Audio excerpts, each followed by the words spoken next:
Buenas noches, es un placer que estén aquí con nosotros. La Comisión Literaria de la Fundación Sociedad Femenina de Cultura, continuando con su programa Literatura y Vino, tiene el agrado de presentar a la licenciada Tatiana Landín, quien hará el análisis de la obra Los Testamentos de la escritora canadiense Margaret Atwood.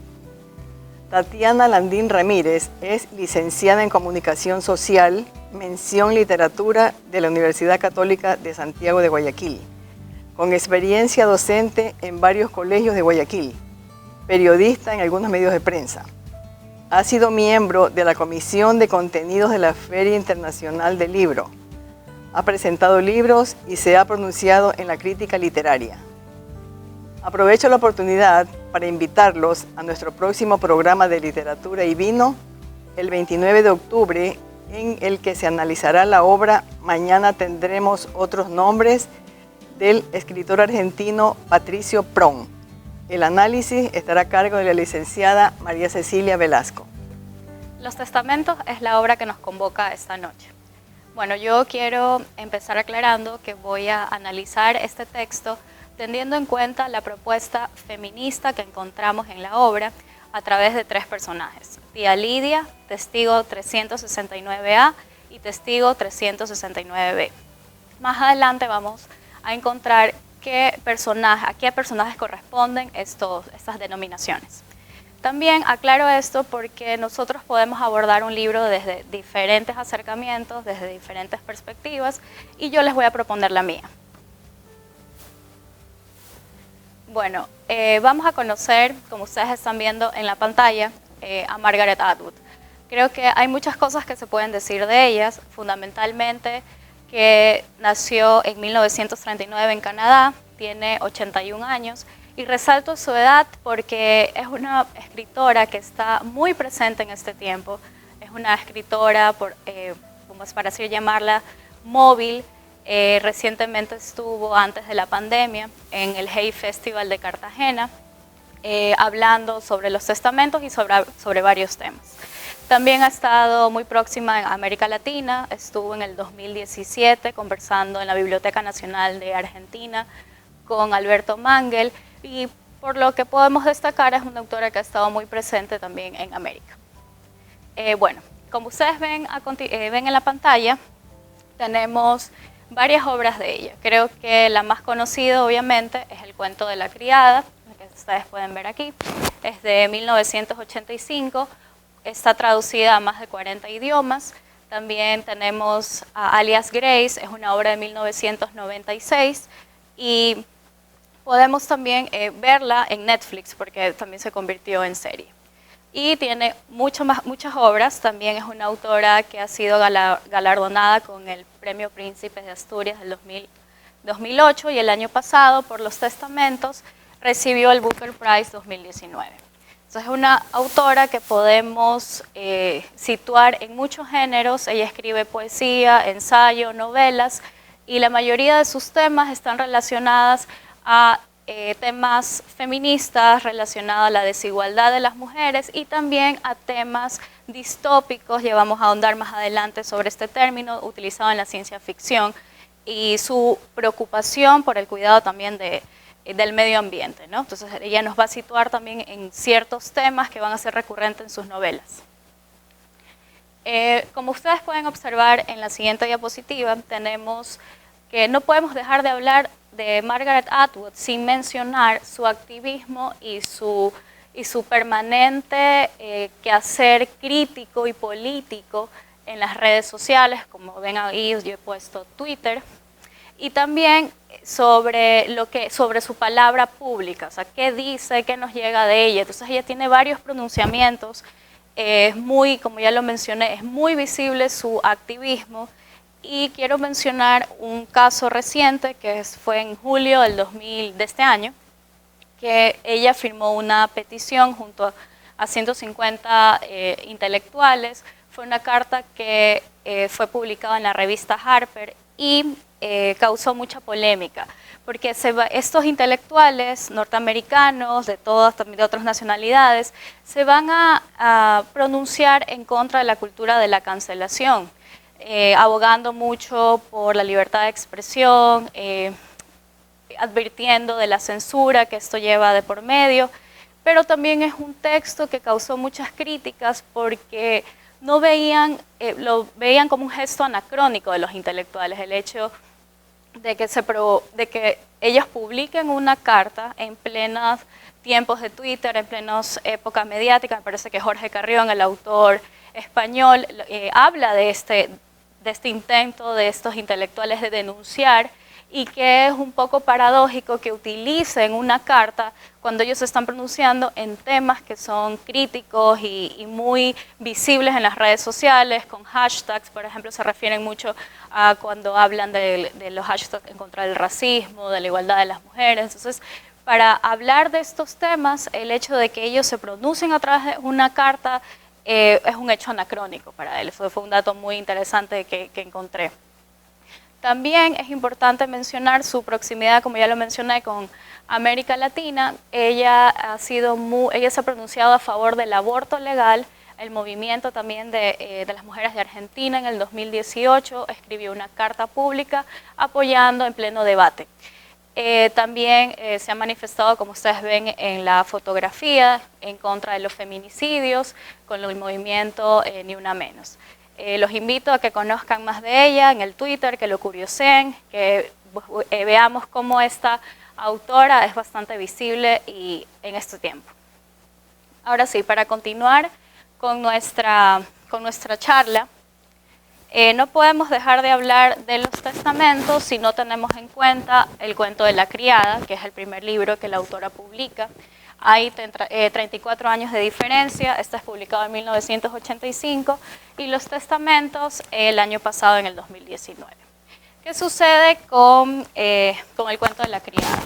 El cuento de la criada lo escribe la autora, si tenemos en cuenta el contexto, lo escribe en 1984, estando en Alemania Occidental.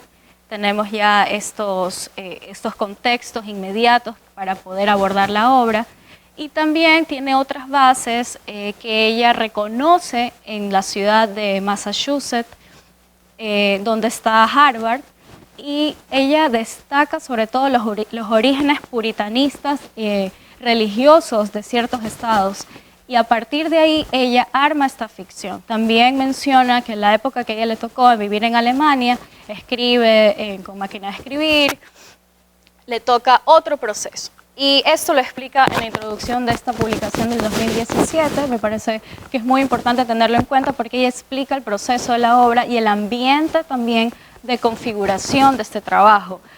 Cuando nosotros nos acercamos a esta lectura, sentimos ese ambiente de opresión, sentimos también que algo sucede con los ciudadanos que habitan ese espacio, tienen que comunicarse de ciertas maneras, a escondidas, y ese estilo, ese ambiente está recogido aquí.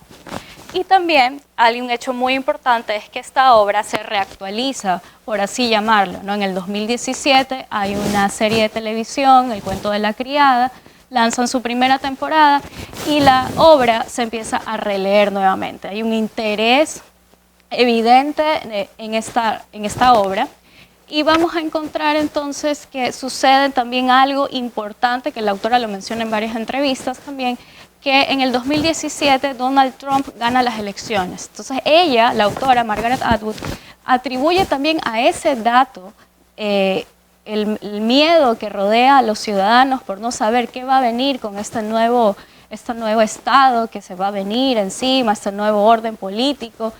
Recordemos un poco, tengamos en cuenta estas políticas racistas, estas políticas antimigratorias. Todo eso rodea también al contexto de la serie. Y ella, la autora, le atribuye también a este éxito, a este boom y esta relectura del cuento de la criada.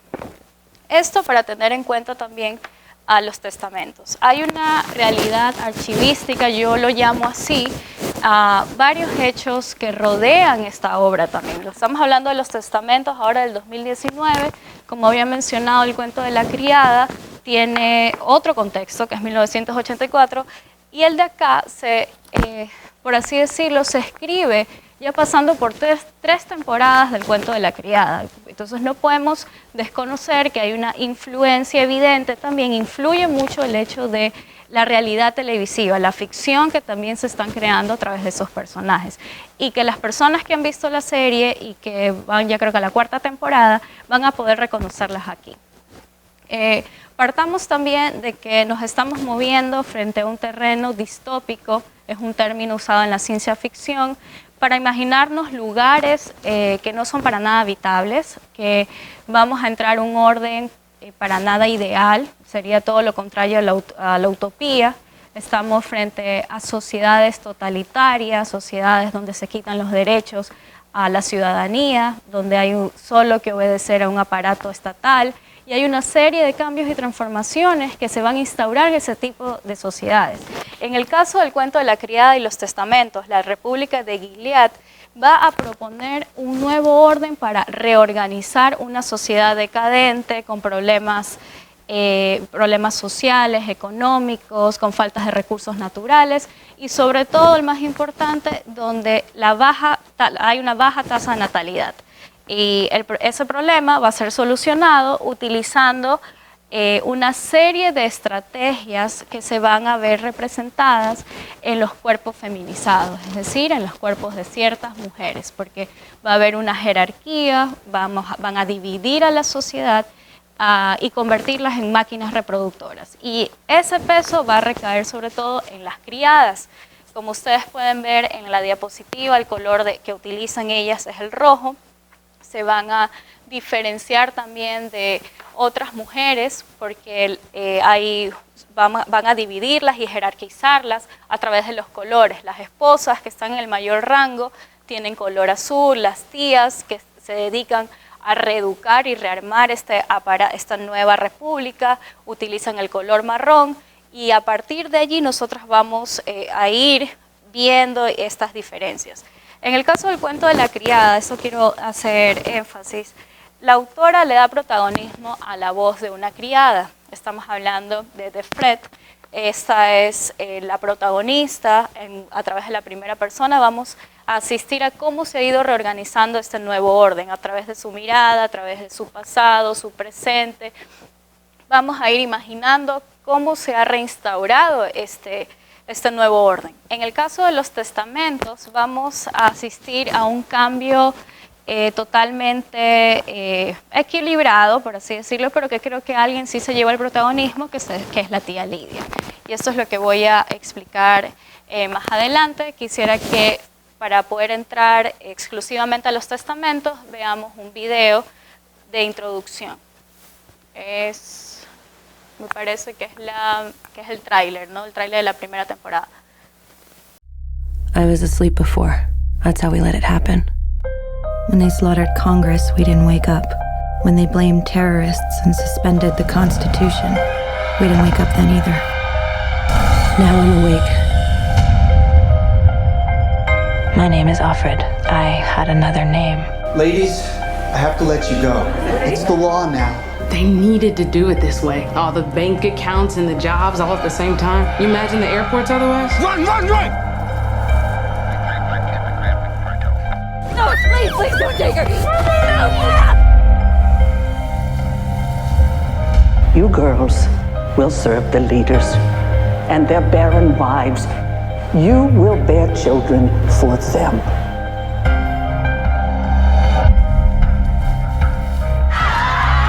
There's an eye in your house.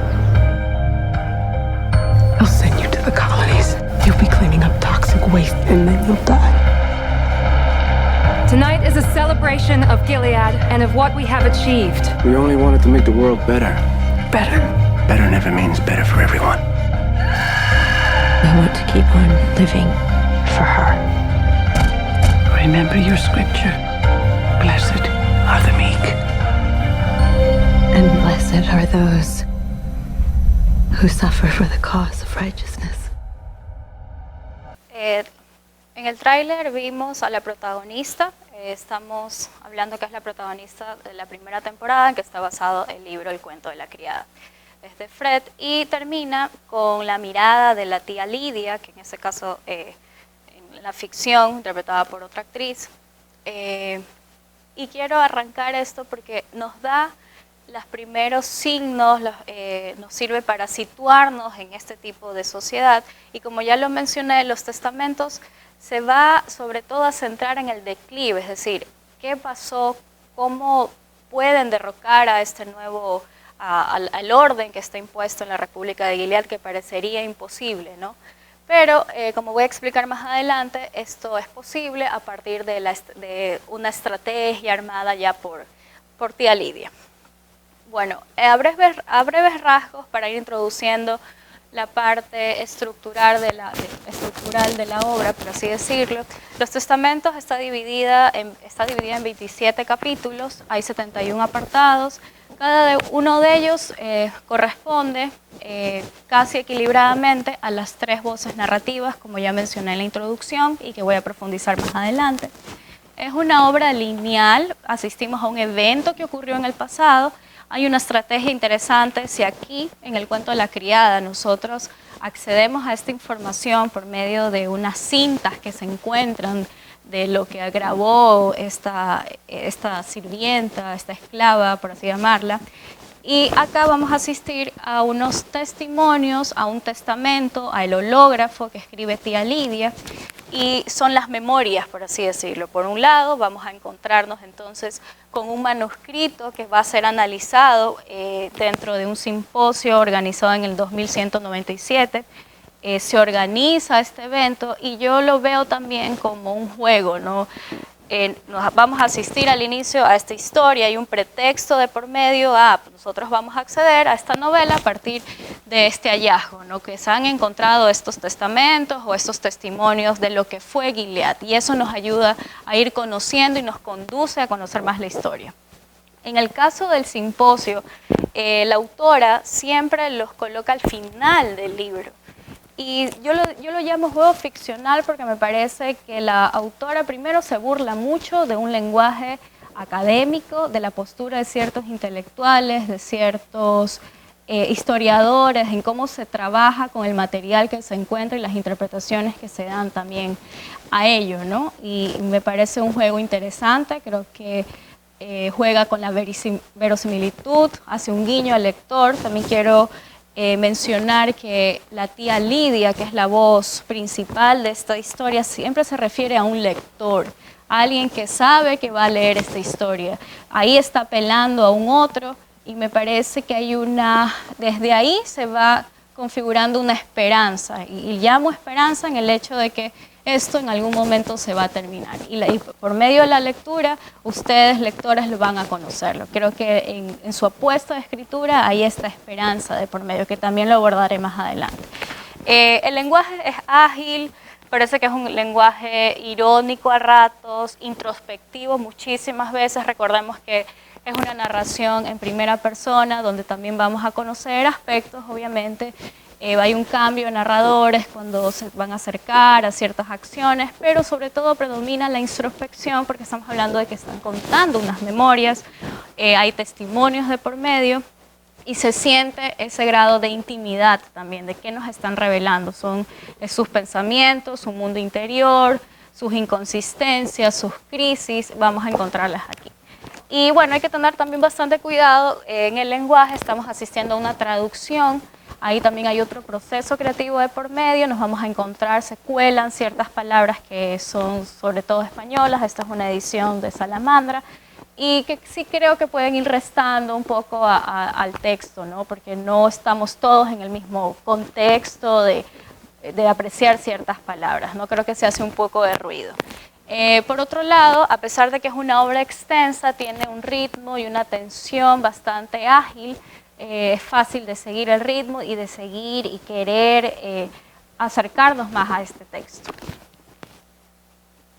Ahora sí, voy a profundizar en las 3 voces. Como lo mencioné al inicio de la charla, estamos hablando de un trayecto que yo he denominado feminista, porque a partir de estos 3 personajes nosotros vamos a ir viendo ciertas luchas, ciertos mundos interiores, ciertas experiencias que son importantes de apreciar en esta obra, y sobre todo en lo que hizo Margaret Atwood después de El cuento de la criada.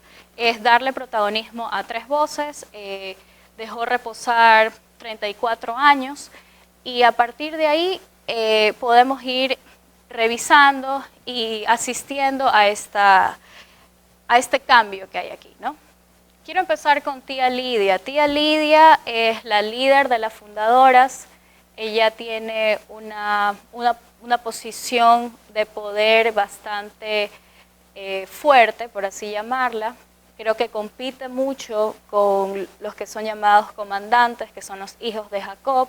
Aquí tengo que hacer una digresión porque el cuento de la criada va a tener bastantes referencias bíblicas. La principal es la historia de Jacob y Raquel, y sus 2 esposas que no podían tener hijos, y deciden que sus sirvientas sirvan a él para poder tener hijos, ¿no? Entonces son los hijos de Jacob, teniendo en cuenta esta sociedad teocrática que se va a imponer en el régimen de Gilead.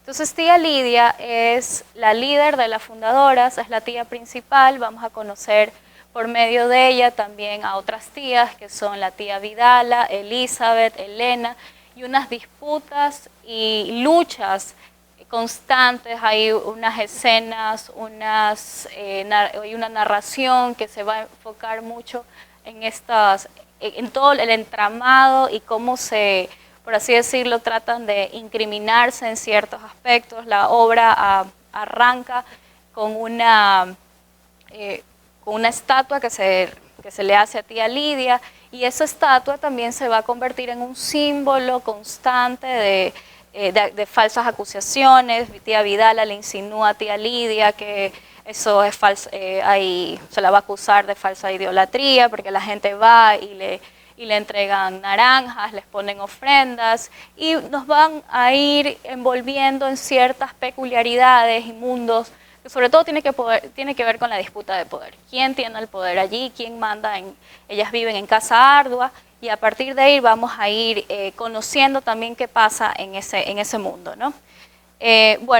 También nos van a revelar, si en el cuento de la criada conocemos el pasado de las antiguas, en el caso de Fred, quién era ella, acá vamos a conocer a qué se dedicaba antes tía Vidala, cómo llega a tener esa gran posición. Ella se encargó de lo más importante, de restaurar esa sociedad, de crear las leyes. No es gratuito que antes ella haya tenido un tema, ella estaba relacionado ella fue jueza, y me parece que a partir de ahí también muchas de las tías han tenido cargos similares, ¿no? Hacer leyes, la restauración, el orden. Y a partir de ahí vamos a conocer que ellas son las líderes y las que van a ir configurando este nuevo mundo. Pero también nos vamos a enterar que la misma líder, el caso de tía Lidia, va a ser también la encargada de desbaratar, de, por así decirlo, mandar abajo todo este sistema y todo este orden. Y lo vamos a conocer porque ella tiene una serie de estrategias. Ha conformado unas alianzas, ha capturado una red, ha armado una red desde Canadá, que van a ir cruzándose información entre Gilead y Canadá. Entonces hay una tarea de espionaje de por medio, y vamos a darnos cuenta que quien está bajo ese gran trabajo es tía Lidia. Y bueno, más adelante también en la historia, parece que está en el 3er capítulo ya, conocemos a Agnes y Emina, y más adelante a Daisy. Ella las quiere unir porque vamos a descubrir que son hermanas. Son hijas de la protagonista del cuento de la criada, que es de Fred, sino que ambas han sido separadas en diferentes circunstancias. En el caso de Daisy, ella es la niña que nace en Gilead, y hay una disputa, también es un cuerpo interesante, por así llamarlo, porque ella va a ser Pequeña Nicole, y Pequeña Nicole es el emblema de Gilead.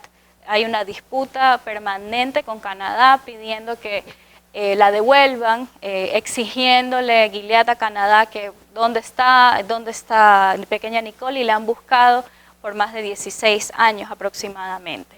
Eso en el caso de Daisy. Entonces Daisy se cría en Canadá, ella recibe otro tipo de formación, es más libre y crítica al régimen de Gilead. Ella tiene hay bastantes acciones donde se la ve, hay una escena muy clave, reclamando en una marcha en contra del régimen opresor que hay en Gilead, y ahí logran verla, porque ahí recordemos que Gilead tiene sus ojos puestos en Canadá. Han armado también un grupo de perlas, son mujeres que han entrado a ser tías, pero ellas van a pasar antes por una formación y se las va a formar como suplicantes. Y a ellas también se las prepara como perlas, que están encargadas de captar a nuevas mujeres en Canadá y llevarlas como misión a Gilead.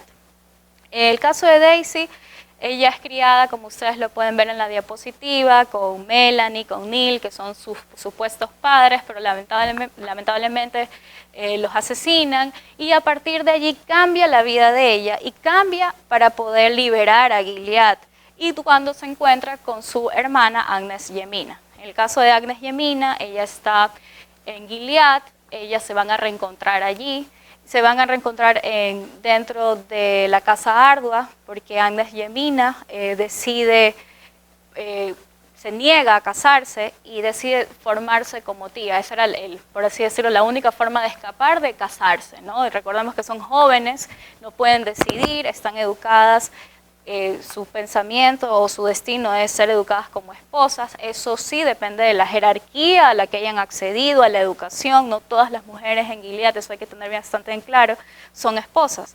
Dependiendo de con quién te casas, dependiendo de tu clase social, por así decirlo, y también qué puedes ser, ¿no? Si eres una ecoesposa, si eres una sirvienta, si eres una Marta, que serían las mujeres que trabajan en las casas.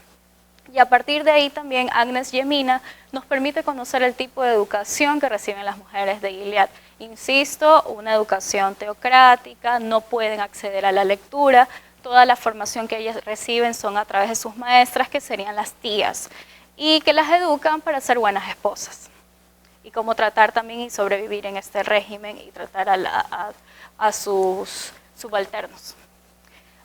Como había mencionado, Daisy y Agnes Yemina son hermanas, se van a reencontrar y tienen una misión muy importante, que va a ser que el régimen de Gilead se acabe, que se derrumbe toda esta construcción, y descubren que una de las personas que ha estado detrás de este gran plan es tía Lidia. Ahora sí, algo que quiero proponerles también es que pensemos en este libro que nosotros acabamos, de que estamos analizando, en una propuesta que tiene que ver con el cuerpo de la mujer, el cuerpo feminizado, que yo he tratado de ponerles unos adjetivos que me ha provocado esta lectura. En el primer momento estamos hablando de un cuerpo texto, estamos hablando también de un cuerpo desapropiado, recuerden, cuerpo feminizado, el cuerpo de la mujer, y un cuerpo en lucha. Cuando yo hablo de un cuerpo texto, no es gratuito que tía Lidia empiece su narración dentro de una biblioteca. Ella escribe, y la escritura también, en el caso de las mujeres, permiten también enfrentarnos a una serie de tomas de conciencia, de toma de palabra, de lucha política, que se va a inscribir y que se va a representar también a partir de la escritura de ella, esta conciencia y esta forma de dejar por sentado esta redención. Y es una voz que nos va a llevar, obviamente tía Lidia está llena de muchas contradicciones, ambigüedades, estas constantes negociaciones con el poder, con el comandante Jude, y este acceso constante a ciertos secretos también, pero sobre todo lo veo en la parte de la escritura como una parte redentora también, este cuerpo texto.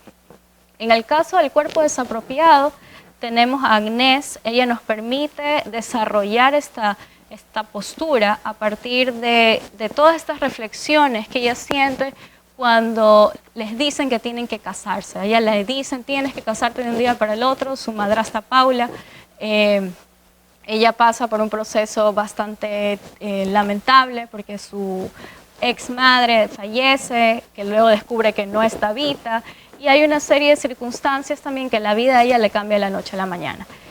Entonces vamos a asistir también a esta toma de conciencia cuando se dan cuenta que ella es simplemente un cuerpo, una carne para ser trasladada, para ser apreciada, ella ni siquiera no tiene acceso a la lectura y tiene que conformarse porque deciden por ella.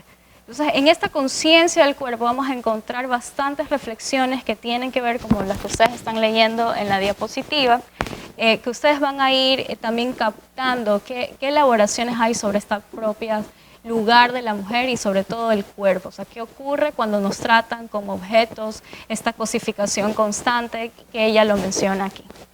Y el cuerpo lucha, me parece que esta es la parte bastante contemporánea y próxima a nuestros días, que la autora lo realiza a través de Daisy Jade, y recordemos que es pequeña Nicole, es la voz más joven, aproximadamente la obra nos da a entender que ella tiene 13 años, pero tiene otra conciencia y otra visión. Recordemos que ella ha sido educada en Canadá, ha participado en las luchas, aquí nos resuena mucho la idea de poner el cuerpo para enfrentarnos, para conseguir nuestras propias conquistas, sobre todo las desigualdades que se inscriben constantemente en el cuerpo de las mujeres. Y ella sirve para ir revisando también cómo el cuerpo se convierte en nuestra arma de lucha y de transformación. Hay una escena bastante cómica cuando ella está ya en Gilead, haciendo su misión, ella tiene que transformarse totalmente, aprender ciertas tácticas para defenderse y tiene que cambiar, por así decirlo, su propio sistema de vida, su propio comportamiento, pero es una joven que tiene ya otra forma de ver el mundo y de enfrentarse. No hay miedo de por medio y sabe que las conquistas las tiene que lograr ella y en colectivo. Aquí también quiero mencionar algo porque fue interesante escuchar que Margaret Atwood mencionó que fue el personaje que más les costó armar la voz, sobre todo porque es joven y utilizar jergas, formas de hablar juveniles es bastante difícil porque primero se caducan rápido. Y armar esa voz juvenil, obviamente, es para una persona que tiene 81 años, para una voz de escritora, fue un desafío. Y creo que sí, y que realmente en la traducción no se siente realmente un ruido, algo extraño con ciertas palabras. Creo que es una voz fluida y bastante verosímil. Uno de los últimos temas que voy a ir tocando es el tema del conocimiento y poder, como yo ya lo he ido mencionando. Me parece que se va a trabajar mucho primero con la idea de que ciertas personas pueden leer. Recordemos que acceder a la escritura nos da conocimiento y también nos da poder, porque nos va a abrir un horizonte totalmente diferente, nos va a permitir elegir, discernir y tener otro tipo de alcances y perspectivas. Y esto se ve en la obra. Hay una parte bastante interesante que es el hecho de que ellas manejan los archivos genealógicos de los lazos de sangre. Esto es una estrategia bastante interesante de las tías porque conocen todos los secretos de los comandantes, de las esposas y toda la sociedad en cómo está dividida. Entonces, a partir de allí, ellas conocen ciertos secretos y pueden manipular, pueden conseguir ciertas situaciones, pueden transar y esto les ha dado mucho poder. Recordemos que solo ellas lo pueden tener y manejar. El hecho de, como ya lo mencioné, de la lectura, este acceso a la verdad, me parece que hay una metáfora o una imagen muy significativa cuando Agnes por fin puede aprender a leer, se da cuenta que muchas de las cosas que le contaron a ella no son como se les habían enseñado las tías. Ellas manipulan mucho la palabra que está en la Biblia, descubre que han sido realmente usadas para poderla formar a favor del orden de la República de Gilead. Y esta idea del mundo como descubrir y que se vacía de significado lo deja en una eterna y en una constante, por así decirlo, soledad, ¿no? ¿A qué me aferro? ¿Qué pasa con este ser humano que no tiene ya certezas ni verdades donde sostenerse? Para una joven, recordemos que tiene entre 15 y 16 años, descubrir esto es, bueno, ¿y ahora qué se hace a partir de allí? Y la autora lo va luego, obviamente, finalizando a partir o concluyendo con otras acciones que va a interponer, pero no hay que dejar de lado estos temas de conocimiento y poder que obligadamente los testamentos y el cuento de la criada, los dos nos obligan a tener en cuenta, sobre todo en sociedades como las que ella ha diseñado. Y quiero también detenerme un poco más, porque si hablamos de sociedades distópicas, estamos hablando también de bueno, en verdad esto no está ocurriendo ahora, creo que es un término que nos sirve para catalogar la obra, pero que también hay que sospechar de él, porque de verdad hay mujeres que tienen acceso, todo el mundo, a todas las acceso a muchas condiciones, hay igualdad de derechos para hombres y mujeres, a las mujeres no las matan. ¿Qué pasa en nuestra realidad? O sea, ¿en verdad esto no está ocurriendo?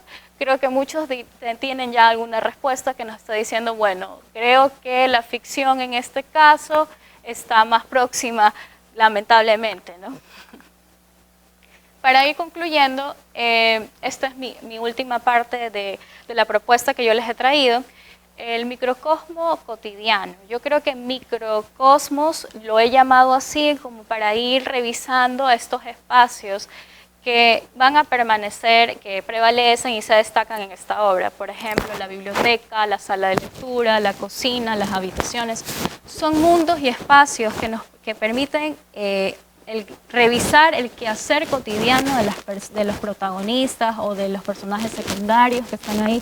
Es muy interesante el mundo de la cocina con respecto a las martas. Las martas son las encargadas de cocinar, de arreglar la casa, y solo las tienen las esposas y los comandantes, ¿no? Son, por así decirlo, una especie de ama de llaves que están allí. El mundo de la cocina es súper interesante también, porque vamos a descubrir conversaciones, vamos a descubrir secretos de otras familias, y es un espacio que les permite también a la autora desarrollar esta complicidad femenina.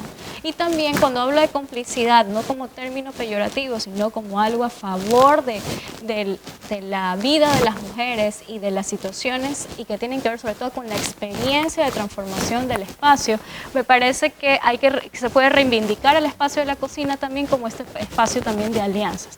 Lo mismo va a ocurrir con la biblioteca, la sala de lectura y las habitaciones como este espacio de introspección. Como ya lo había mencionado, la biblioteca, la sala de lectura abre otras puertas al conocimiento, a desmantelar ciertas mentiras, a sospechar mucho de qué nos hacen creer por verdad. Creo que nos va a resonar mucho también el término posverdad, qué cosas nos creemos y qué otras no, o qué hacen los medios de comunicación y cómo nos creemos estas tantas noticias falsas que hay de por medio, ¿no? Digamos que hay una resonancia constante en nuestro siglo XXI. Y bueno, estos microcosmos cotidianos, como yo les había mencionado, me parece que nos permite ir visualizando estas experiencias del mundo femenino, también como un espacio político de transformación, ya sea interno o externo, y hay una reapropiación de esos espacios. Y bueno, me parece que algo que ustedes pueden ir visualizando para ya ir concluyendo esta charla, que Margaret Atwood nos propone esta versión de los testamentos, siempre con los ojos puestos en nuestra actualidad. Me parece bastante acertado poder pensar en una propuesta colectiva, y pongo esa imagen también porque ella, mucha de esta reactualización del cuento de la criada ha sido tomada por las luchas feministas. Hace muchas de las marchas desde el 2017 a favor de las mujeres o en contra de los feminicidios, muchas de estas marchas del 8 de marzo vamos a encontrar a muchas mujeres vestidas como criadas, es decir, un símbolo de la opresión constante de vivir en un mundo patriarcal. Y eso nos invita también a leer esta obra, creo que la podemos ver con nuestros ojos, y no solo abogando tal vez a un público femenino, claro que no, estamos hablando de desigualdades generales.